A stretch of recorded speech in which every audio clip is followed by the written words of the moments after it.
Welcome back to another technical deep dive here in the debug zone. Today we're tackling a big question and breaking it down with insights from other users. Hopefully this clears up some misconceptions and helps you get the answer you need. So buckle up, stay a little curious, and let's jump right in.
And that's a wrap.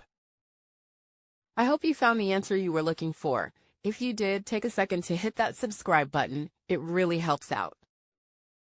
And let me know in the comments which solution worked best for you. See you next time in the debug zone.